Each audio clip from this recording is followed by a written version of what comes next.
बंदुकीची गोळी डोक्यात घुसल्याने 20 वर्षीय युवक जखमी झाल्याची घटना शुक्रवारी कबनूर नजीक घडली। निलेश कांबळे असे त्याचे नाव असून एका चारचाकी वाहनात ही घटना घडल्याचा पोलिसांचा कयास आहे। तर रील्स बनवताना ही घटना घडल्याची चर्चा आहे। दरम्यान या प्रकरणी स्थानिक गुन्हे अन्वेषण शाखा कोल्हापूरच्या पथकाने शुभम सूर्यवंशी नामक एका संशयितास ताब्यात घेतल्याचे समजते।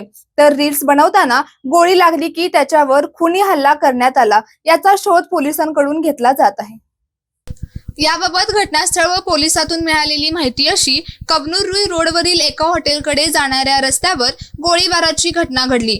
जखमी निलेश कांबळे याला त्याच्या सहकाऱ्यांनी दुचाकीवरून तातडीने इंदिरा गांधी सामान्य रुग्णालयात दाखल केले।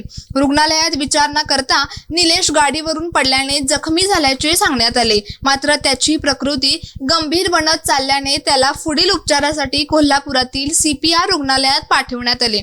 त्या ठिकाणी निलेश याचे सिटी स्कॅन करण्यात आले। त्यामध्ये निलेशच्या उजव्या बाजूस कानाच्या वरील बाजूस डोक्यात बंदुकीची गोळी आढळून आल्याने त्याची माहिती पोलिसांना देण्यात आली। दरम्यान या घटनेची माहिती समजता गांभीर्य ओळखत पोलीस उपाधीक्षक विक्रांत गायकवाड, शिवाजीनगरचे पोलीस निरीक्षक शरद मेमाने, गावभागचे पोलीस निरीक्षक महेश चव्हाण, हातकणंगलेचे पोलीस निरीक्षक सचिन सूर्यवंशी यांच्यासह पथकाने घटनास्थळी धाव घेतली।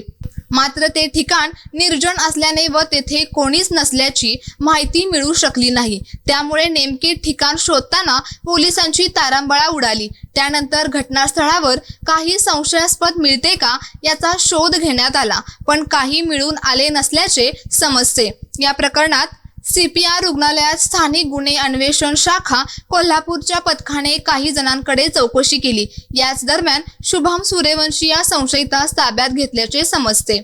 दरम्यान ही घटना नेमकी कशामुळे घडली याबाबत संदिग्धता आहे। रील बनवताना बंदुकीची गोळी डोक्यात लागल्याची चर्चा आहे। तर एका चारचाकी वाहनात ही सगळी घटना घडल्याचा पोलिसांचा प्राथमिक अंदाज आहे। त्यामुळे नेमका प्रकार कसा घडला, रील करताना हा प्रकार घडला की जखमी कांबळे याच्यावर हल्ला झाला की अन्य कोणते कारण याबाबत तर्कवितर्क लढवले जात आहेत।